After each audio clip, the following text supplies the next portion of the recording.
perfecto a la medida de la estatura de la plenitud de Cristo, para que ya no seamos niños fluctuantes, llevados por doquiera de todo viento de doctrina, por estratagema de hombres que para engañar emplean con astucia las artimañas del error, sino que siguiendo la verdad en amor, crezcamos en todo en aquel que es la cabeza, esto es, Cristo, de quien todo el cuerpo, bien concertado y unido entre sí por todas las coyunturas, que se ayudan mutuamente según la actividad propia de cada miembro, recibe su crecimiento para ir edificándose en amor. Hasta aquí la palabra del Señor, que está bendecida en sus corazones.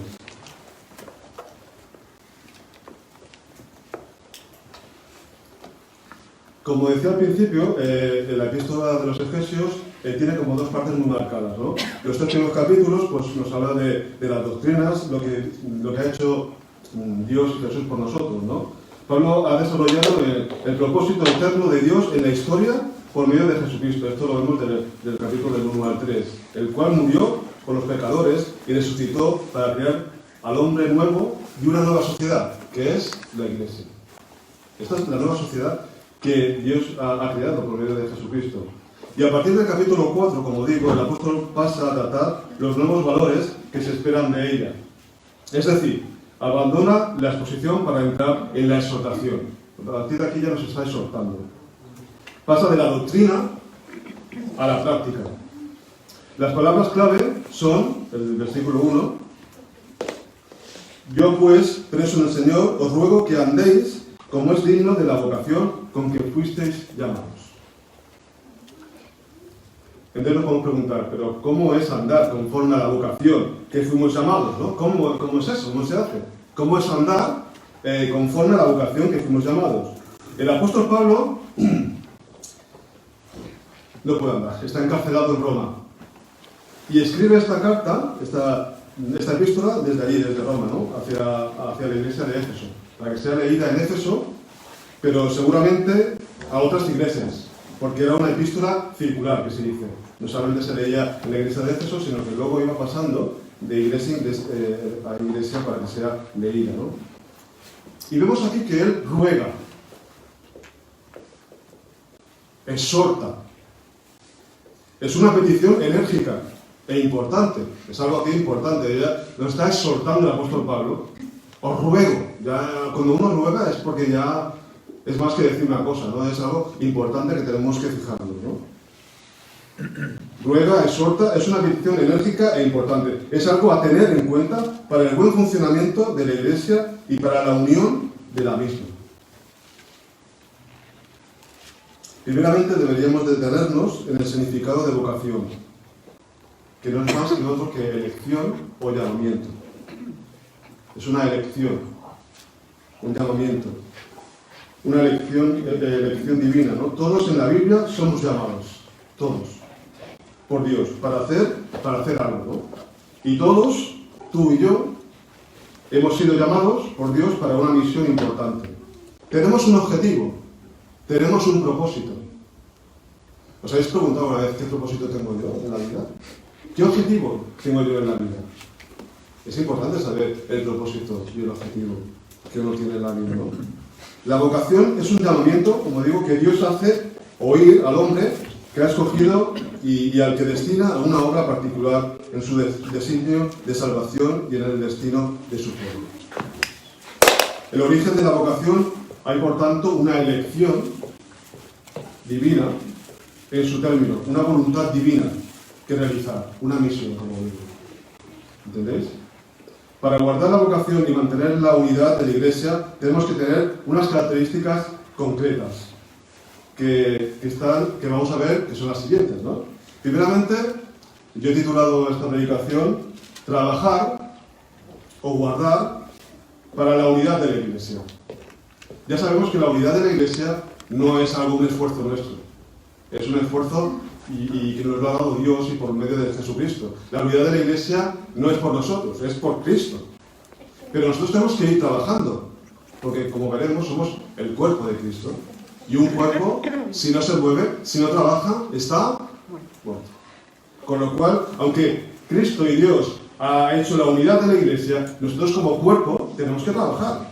¿Entendéis? Por eso, mirad, lo he dividido en 4 partes. Primeramente, para mantener esta unión en la Iglesia, tenemos que tener un carácter necesario. Tenemos que tener una doctrina necesaria. Tenemos que tener las cualidades necesarias y el crecimiento necesario. Vamos a ver, hermanos. Estoy corriendo un poco porque hay bastante tema y quiero acabarlo. Quería acabarlo hoy. Primeramente, el carácter necesario, que lo vemos en los versículos del 1 al 3, ¿no? Bueno, dice que el versículo 1, pero el versículo 2 ya nos dice con toda humildad, ¿no?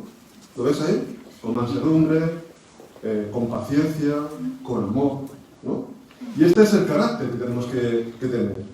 Comienza con la interpelación a un andar, como he dicho antes, ¿no? Andar, ¿pero qué es eso? Pues primeramente tenemos que tener este carácter, ¿no?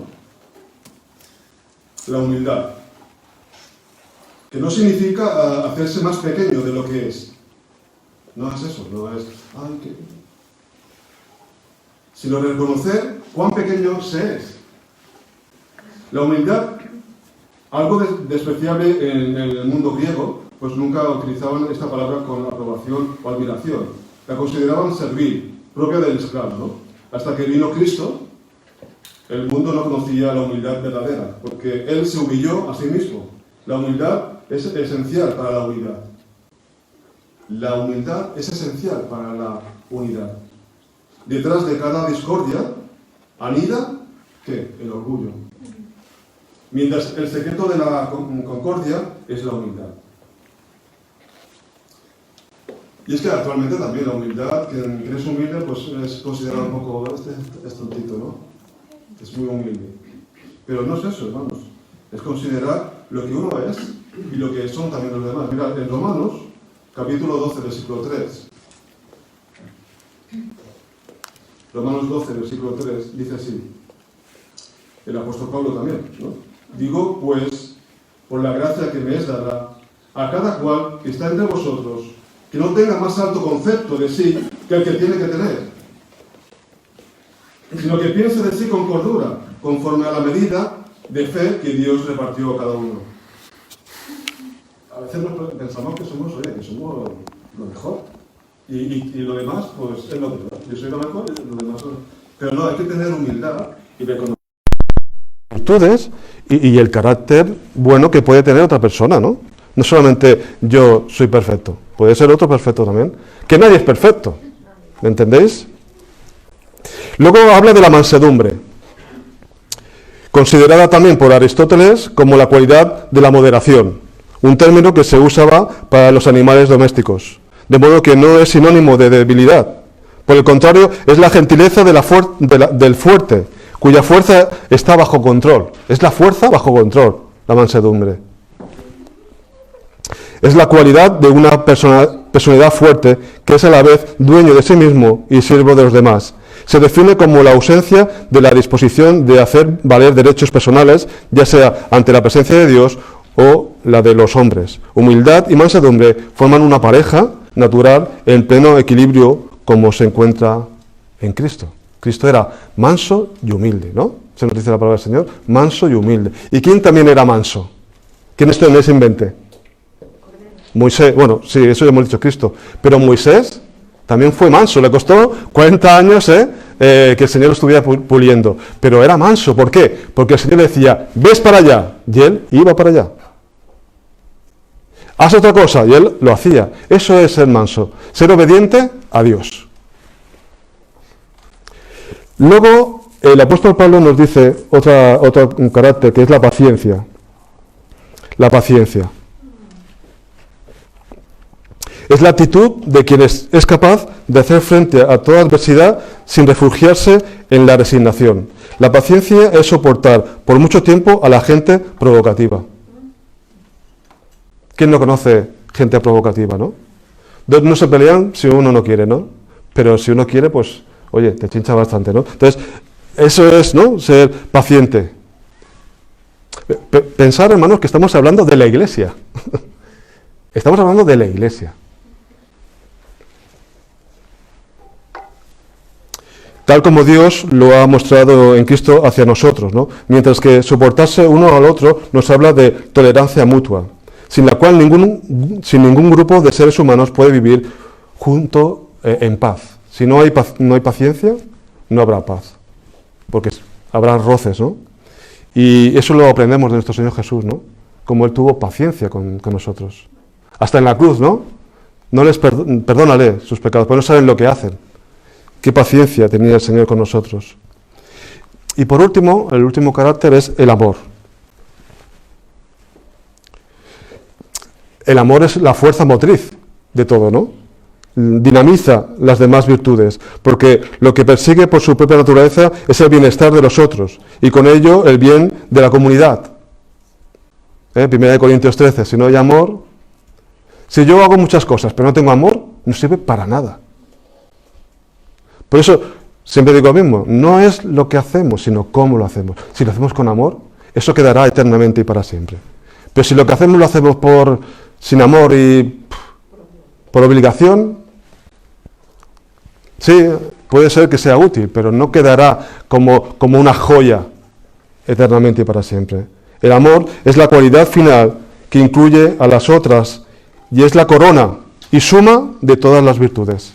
Mira, Romanos, capítulo 12, también, versículos 9 y 10.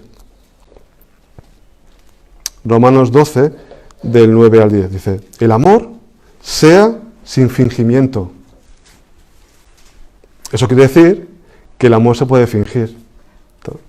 Pero el amor, no nos engañemos a nosotros mismos, hermanos, porque no estamos engañando al hermano, nos estamos engañando a nosotros mismos. Si las cosas las hacemos sin amor, pues estamos engañando a nosotros mismos y estamos fingiendo. Dice, aborreced lo malo y seguid lo bueno. Amaos los unos a otros con amor fraternal. En cuanto a honra, prefiriéndoos los unos a los otros. No hablemos mal del hermano, porque eso no es andar en amor. Por tanto, no se trata de ser todo lo buenos que podamos ser. De lo que se trata es de comprender que solo desde el marco ético del fruto,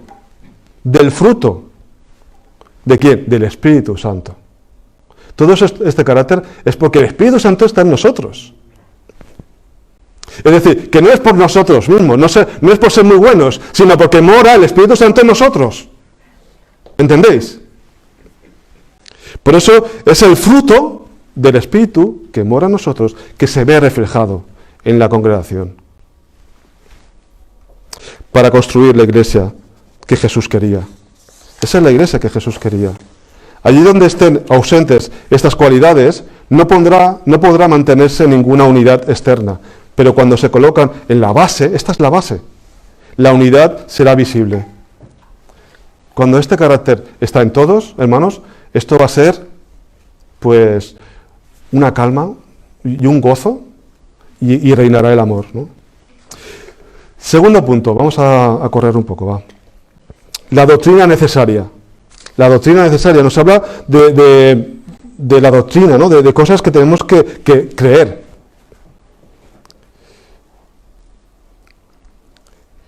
Dice, versículo 3, solícitos en guardar la unidad del Espíritu. Ya he dicho antes que no es una cuestión nuestra, ¿eh? Nosotros, quien guarda, quien ha hecho la unidad es Dios y Cristo, ¿no? Pero nosotros tenemos que ser solícitos, es decir, trabajar para guardar la unidad del Espíritu, ¿me entendéis?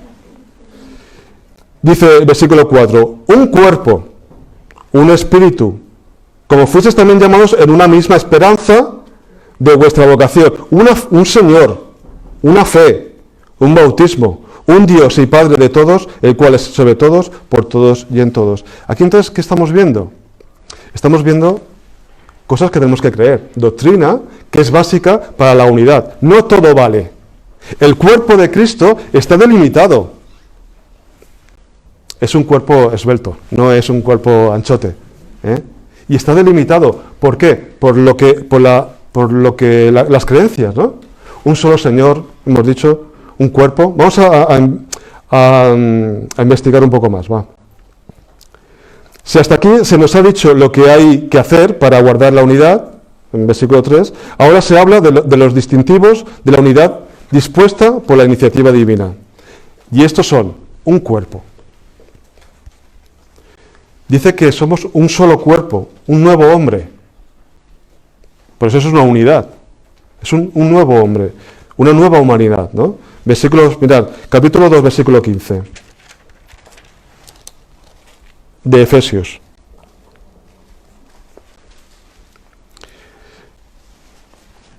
Aboliendo en su carne las enemistades, la ley de los mandamientos expresados en ordenanzas, para crear de sí mismo, de los dos, un solo y nuevo hombre, haciendo la paz. Somos ya los gentiles y el pueblo de Israel también somos ya uno en la unidad, ¿no? El cuerpo único es la Iglesia, el cuerpo de Cristo. También lo podemos ver en capítulo 1, versículo 23. Mirad. La cual es su cuerpo, la plenitud de aquel que todo lo llena en todo. La Iglesia es el cuerpo de Cristo, que reúne a los creyentes judíos y gentiles. Y su unidad o cohesión se debe al único Espíritu Santo que mora en ella, el cual nos ha integrado en un cuerpo por medio del bautismo.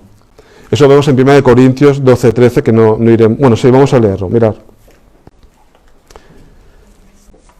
1 Corintios.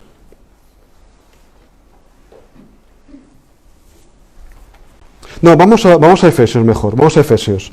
En el capítulo 1, versículo... Así no tenemos que mover mucho la Biblia. Mirad, en Efesios capítulo 1, versículo del 13 al 14.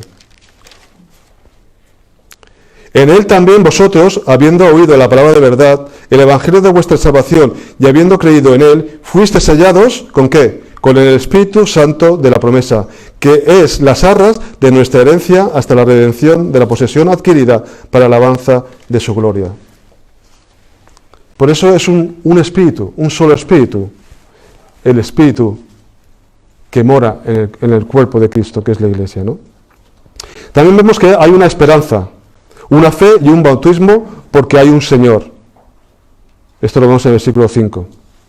Este no es otro que Jesucristo, el único objeto de la fe, la esperanza y bautismo de todo el pueblo cristiano. Es Jesucristo en quien hemos creído, en quien hemos sido bautizados. Hemos sido bautizados en el nombre de Cristo. Es aquel cuya venida anhelamos con esperanza, porque sabemos que Él tiene que volver.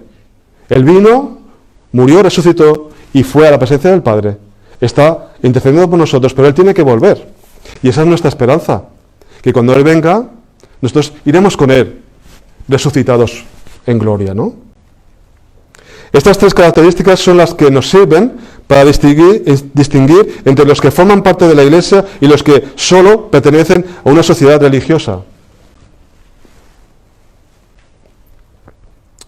Yo soy cristiano. ¿Pero te has bautizado? No. ¿Pero tú crees en Jesucristo? Pues no, tampoco. Pues entonces, tú no eres cristiano. Sí, hay que tener unas características. Hay que creer en unas cosas en concreto. No todo vale.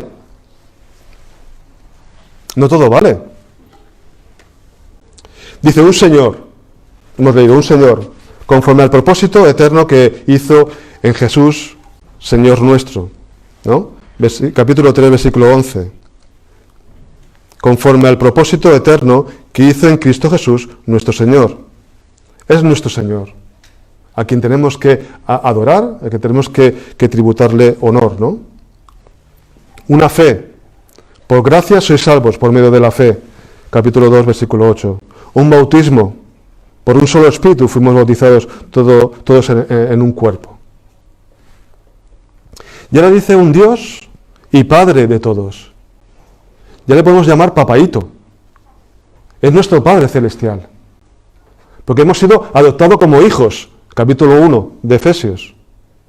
Tenéis que leerlo, si no lo habéis leído, Efesios.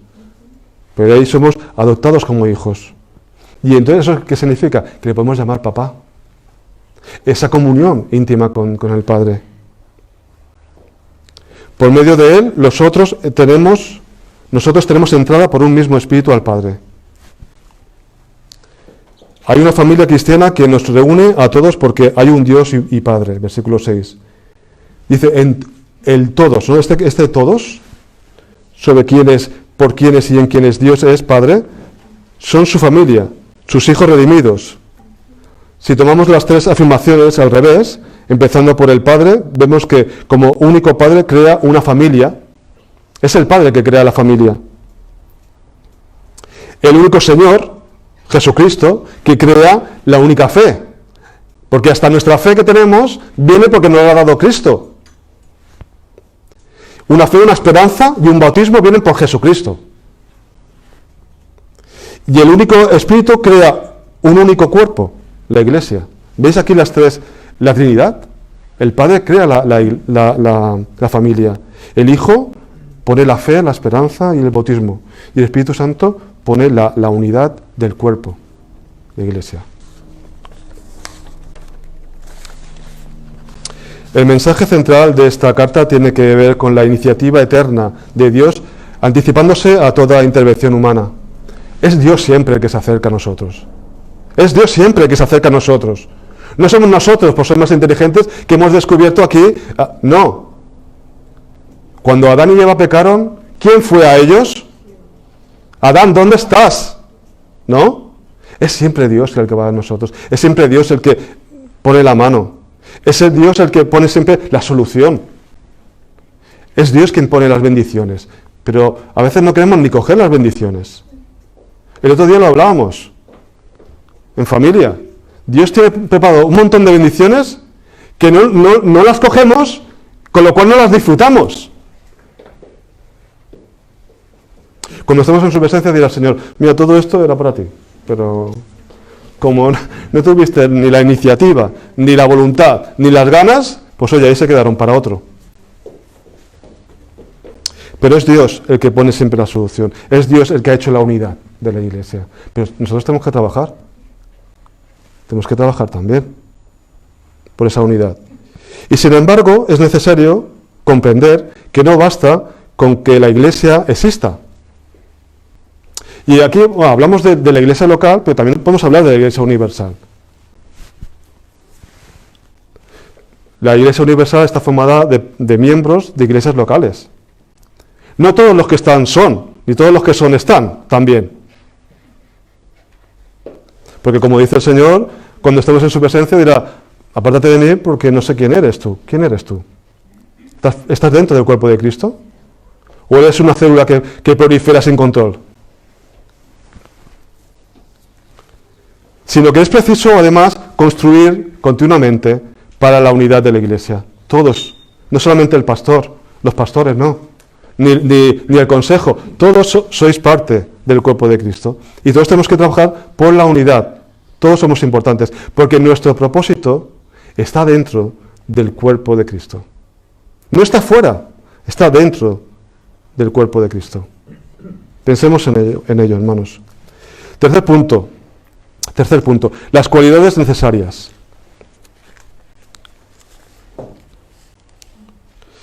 Dice el apóstol Pablo, pero a cada uno de nosotros fue dada la gracia conforme a la medida del don de Cristo.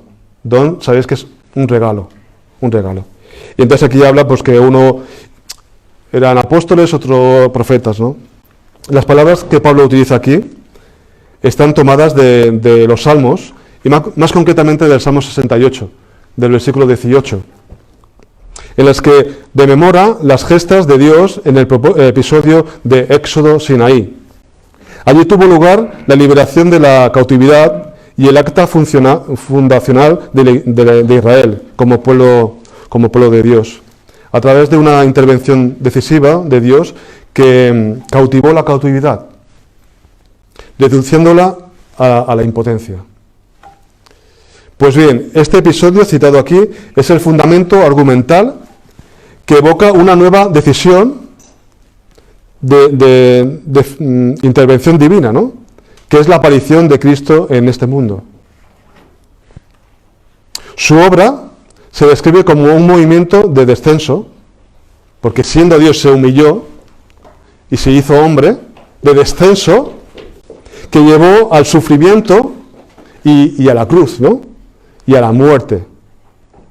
Siendo Dios, tuvo que descender y morir como hombre en la cruz. Pero también tuvo un movimiento de ascenso, ¿no?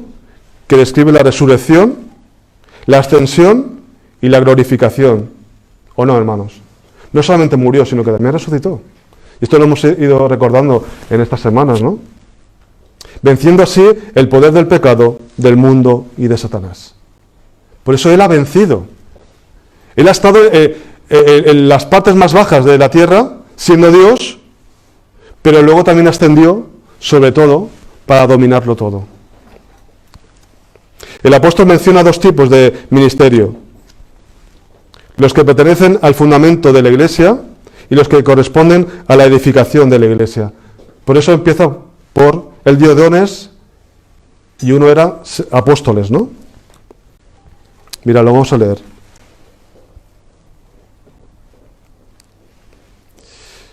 Versículo 11 de capítulo 4. Y él mismo constituyó a unos apóstoles, a otros profetas, a otros evangelistas, a otros pastores y maestros, a fin de perfeccionar, ¿no? Apóstoles. Este término causa un poco de problemática, pero vamos a explicar lo que significa apóstoles. El término apóstol tiene tres significados en el Nuevo Testamento. Solo una vez se aplica al cristiano individual, en el Evangelio de Juan, capítulo 13, versículo 16, el cual es llamado siervo y enviado o mensajero. El verbo apostelo significa enviar, y todo el pueblo, todos los cristianos, hemos sido enviados al mundo como embajadores de Cristo, ¿no? ¿O no, hermanos? Todos somos apóstoles en este sentido, porque hemos sido enviados para compartir la misión apostólica de la Iglesia. Pero este que vemos aquí no es el sentido aquí, porque se refiere a unos apóstoles y no a que todos lo sean. El segundo estaban los apóstoles de la Iglesia, 2 Corintios capítulo 8, versículo 23. Mensajeros que enviaba a una iglesia como misioneros o con alguna otra misión. Antiguamente, pues, una iglesia enviaba mensajeros, ¿no? Y estos también se denominaban apóstoles. Pero en tercer lugar están los apóstoles de Cristo, es decir, los apóstoles que eligió Cristo, que fueron 12. Un grupo que estaba formado por 12 que habían sido elegidos por Jesús y tenían que haber sido testigos de su resurrección y que están en primer lugar de la lista. Para ser apóstol de Cristo tienes que haber pasado unas vivencias con Cristo, haber estado con Él, haber visto su muerte y haber visto su resurrección, los cuales constituyen el fundamento de la Iglesia. Ahí está el fundamento de la Iglesia, en los 12 apóstoles, ¿no? Por tanto, en este sentido no hay apóstoles hoy, como los apóstoles de Cristo. Puede haber apóstoles como personas creyentes enviadas, pero no apóstoles como Cristo. No puede ser. Por eso hay muchos ahora que se denominan apóstoles, pero no puede ser. Solamente los apóstoles de Cristo son los 12 que eligió Cristo. Por eso no hay nadie que puede poner otro fundamento que el que está puesto, ni tampoco hay sucesión apostólica, porque fueron únicos. Pero en concreto, todos somos apóstoles, porque todos somos enviados. Ir por todo el mundo y predicar el Evangelio. Eso es una invitación a ser enviado, ¿no? En ese aspecto no se escapa nadie. Pero que no nos confundamos, hermanos. Profetas, como los que Cristo eligió, solamente eran 12. Luego dice profetas. El término profeta en la Biblia se refiere en primer lugar a una persona que recibía un mensaje del Señor y lo transmitía al pueblo, en tanto que vocero o portavoz de Dios como vehículo de revelación directa de Dios. En este sentido, en el día de hoy tampoco hay profetas, porque nadie puede reclamar una inspiración semejante a la de los profetas bíblicos o utilizar la fórmula así dice el Señor. Pero hay gente que se atreve, ¿eh? Dios me ha dicho. Oye, esto es muy fuerte, ¿eh? Dios te ha dicho, ¿cómo te lo ha dicho? ¿En qué parte de la Biblia te lo ha dicho? Si esto fuera así, si esto fuese posible, tendríamos que añadir lo que está diciendo esa persona. Si Dios te lo ha dicho, pues vamos a meterlo en la Biblia, ¿no? ¿O no, hermanos? ¿O me estoy equivocando? Dios me ha dicho, oye, si te lo ha dicho Dios, pues vamos a meterlo en la Biblia. Pero a que la Biblia ya está cerradita. La Biblia ya está completa. La revelación ya se ha acabado. Como mucho Dios te puede revelar algo que ya sabemos o que está en su palabra. El apóstol Pablo se refiere aquí a profetas en el sentido exclusivo y único, porque los pone después de los apóstoles. 1 Corintios 12, 28. Y une apóstoles y profetas como fundamento, como decíamos antes, de la iglesia, receptores de revelación de parte de Dios. Mirad, capítulo 2 de Efesios, versículo 20. Versículo 20. Edificados sobre el fundamento de los apóstoles y profetas, siendo la principal piedra de ángulo Jesucristo mismo.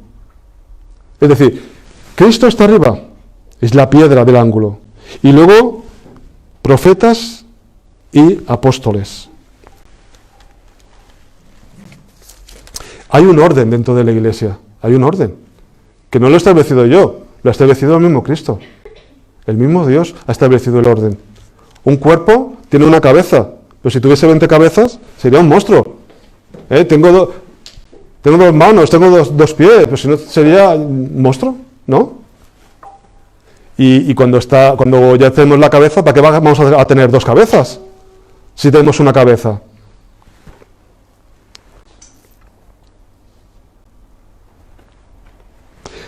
Mira, como ocurre con el término apóstoles, profetas tiene también un sentido secundario o relativo y se puede aplicar a algunos que tienen un don especial de exposición bíblica. Es decir, para comprender las escrituras y aplicarlas.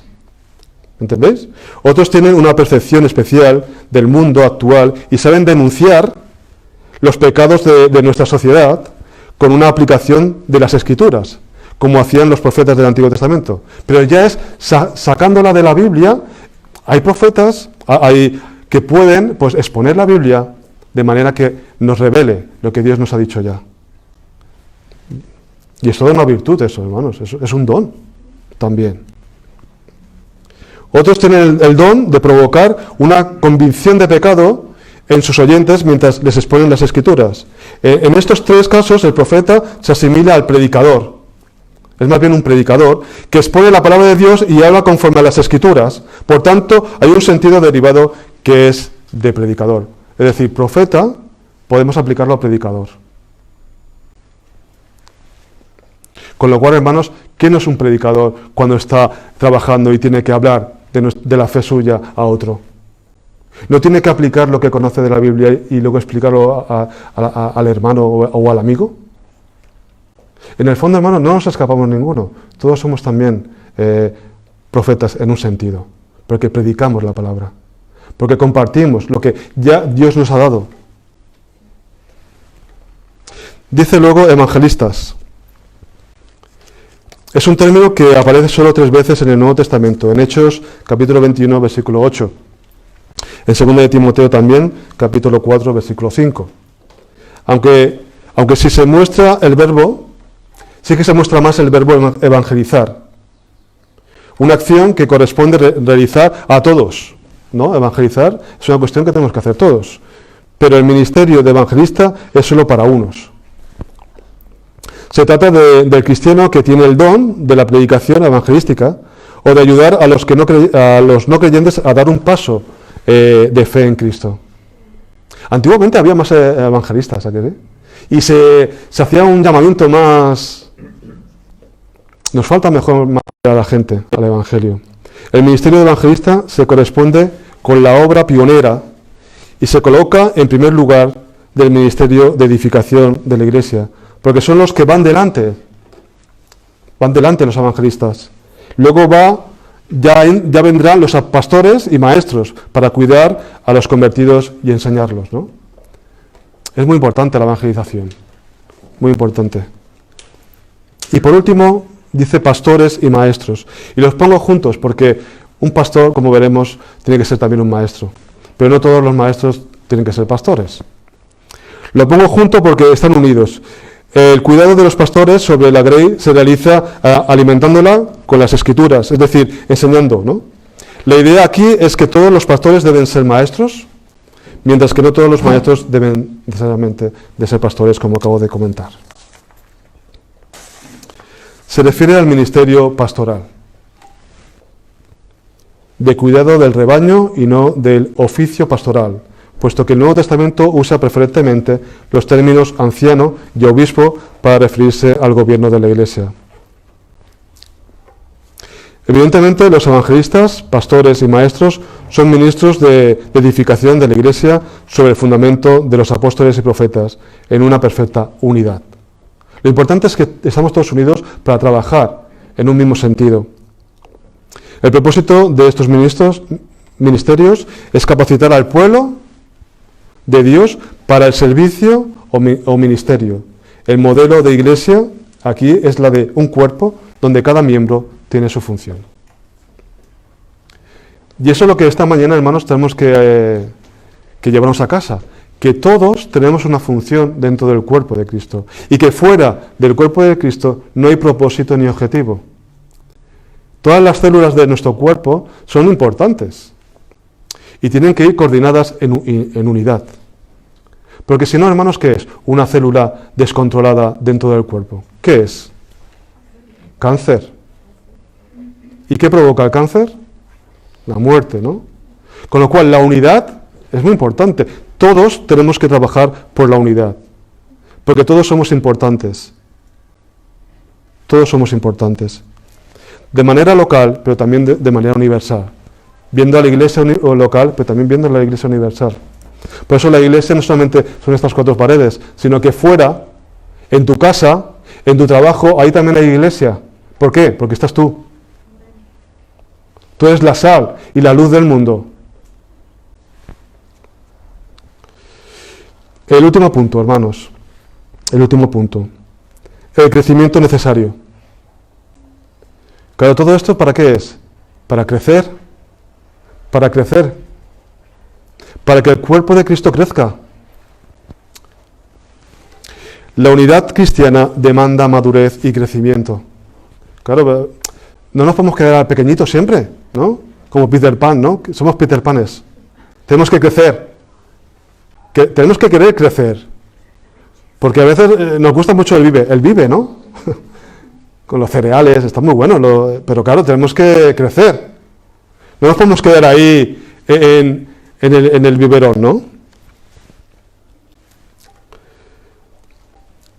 Ahora el apóstol, en los versículos del 13 al 16, el apóstol continúa elaborando lo que quiere decir la expresión edificación del cuerpo de Cristo. Se trata de un proceso largo con 3 fases completas. Mirad, primeramente, la unidad de la fe y el conocimiento del Hijo de Dios. Tenemos que crecer en el conocimiento del Hijo de Dios. Porque la eternidad, que es conocerte a ti, eso es estar en comunión con Dios, conocerle a Él. ¿Cómo podemos estar juntos en pareja si no nos conocemos? Lo importante es conocernos, es hablar, es tener una intimidad con la pareja. Si somos el cuerpo de Cristo, si somos la esposa, tenemos que tener comunión ¿con quién? Con el esposo. Por eso tenemos que conocerle a Él. La unidad de la Iglesia, aunque en un sentido ya ha sido dada, como he dicho, porque no es de nosotros, sino que ha sido dada por Dios y por el Hijo, en otro debe ser guardada. Y además es algo a lo que debemos llegar, ¿no? A esa plenitud. Si la unidad ya existe por haberla hecho el Señor, ¿cómo tenerla como meta? Tenemos que tenerla como meta. La respuesta posible es que, así como la unidad necesita ser guardada visiblemente, también necesita alcanzarse plenamente. Tenemos que alcanzarla, tenemos que movernos. Un cuerpo estático también se muere. La circulación de la sangre tiene que moverse, tiene que luchar, tiene que trabajar para la unidad. Pero hay grados de unidad, como también hay grados de santidad. Hay grados de unidad, como también hay grados de santidad. Y la unidad a la que debemos llegar un día es esa unidad completa que hará posible una fe y un conocimiento plenos del Hijo de Dios. Y es que Dios, hermanos, no quiere un poquito de nosotros. Él no nos da un poquito, nos da todo. Es lo que decíamos antes. Lo que pasa es que a veces no lo cogemos.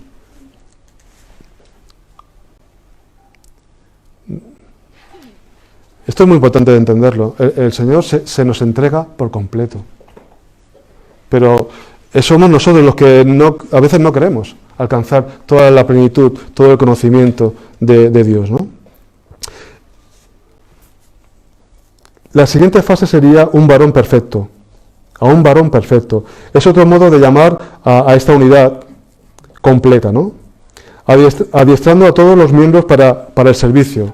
La palabra clave es perfeccionar, que significa poner en una condición apropiada, en el sentido de moldear. Algo que hace un alfarero hasta componer lo que desea. Un alfarero, cuando quiere construir una figura, la va moldeando hasta conseguir lo que él quiere, ¿no? Por eso tenemos que moldearnos hasta a la perfección de un varón perfecto, como Cristo, ¿no? Nos habla de una tarea de adiestramiento en la que todos participan desde la práctica de una pastoral comunitaria en la que cada cual aporta lo mejor de sí mismo, apuntando a Jesús como modelo de imitación y seguimiento. Es Jesús nuestro modelo. Es Jesús a quien tenemos que seguir. ¿Por qué, hermanos? Porque Él es la cabeza. ¿Y en la cabeza dónde está? Aquí está la mente, el cerebro, quien dirige todo el cuerpo. Por eso tenemos que ir a Jesús, a ese varón perfecto que nos da el propósito y el objetivo y la misión en este cuerpo. Y la última fase es a la medida de la estatura de la plenitud de Cristo. El crecimiento depende de la madurez de los miembros. Porque no podemos ser niños fluctuantes, es decir, ignorantes e inestables. La ilustración de Pablo es muy gráfica, empleando dos palabras que literalmente significan llevados por fuertes vientos y llevados a la deriva. Si no estamos bien fuertes en el cuerpo de Cristo, conociendo bien las doctrinas que forman el cuerpo de Cristo, pues seremos llevados por fuertes vientos. Cualquier doctrina del exterior nos puede hacer mover. Pero no, hermanos, tenemos que ser firmes en Cristo Jesús. Así son los cristianos inmaduros. Nunca parecen saber lo que piensan ni llegan a tener convicciones firmes. Tienden más bien a creer en las nuevas ideas que han escuchado de un predicador o han leído un libro y caen fácilmente presa de la última moda teológica.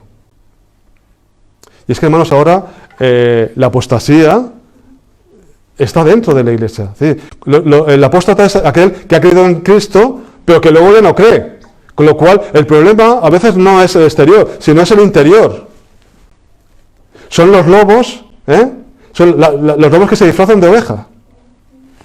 Por eso tenemos que estar atentos, hermanos, a la palabra del Señor, a la unidad del cuerpo de Cristo, a su palabra. En contraste con el desequilibrio doctrinal, que es detalle de inmadurez, lo que debemos hacer es seguir la verdad en amor, se nos dice en los últimos versículos. La verdad en amor. Lo que el apóstol demanda es un equilibrio entre ambas, porque debemos huir de los extremismos. Si sacrificamos la verdad por el amor, somos conducidos al sentimentalismo. Y si sacrificamos el amor por la verdad, somos llevados a la frialdad doctrinal. Por eso digo que hay que seguir ese equilibrio entre la verdad y el amor. La verdad necesita ser suavizada por el amor y el amor precisa ser fortalecida por la verdad. Por eso el versículo 16, ¿no? Dice, siguiendo la verdad en amor.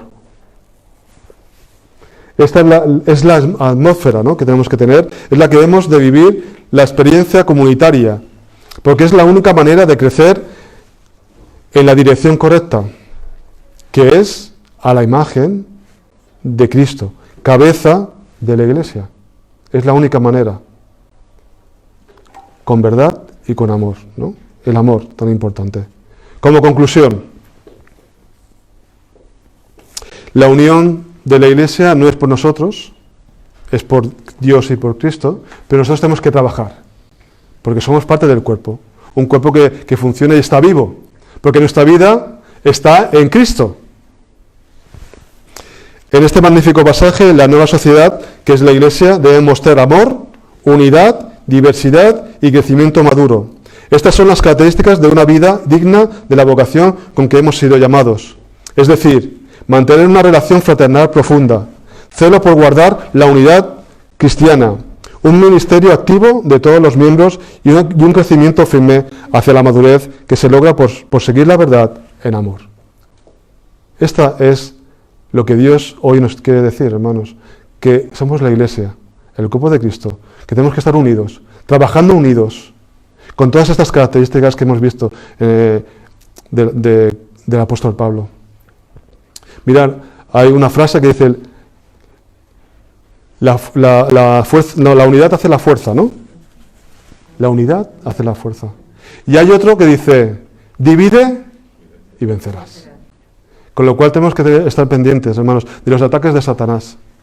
Porque él quiere la desunión, quiere dividirnos. Pero tenemos que estar unidos en Cristo, en quien tenemos la vida. Tenemos que conocerlo cada día más, alimentarnos de su palabra.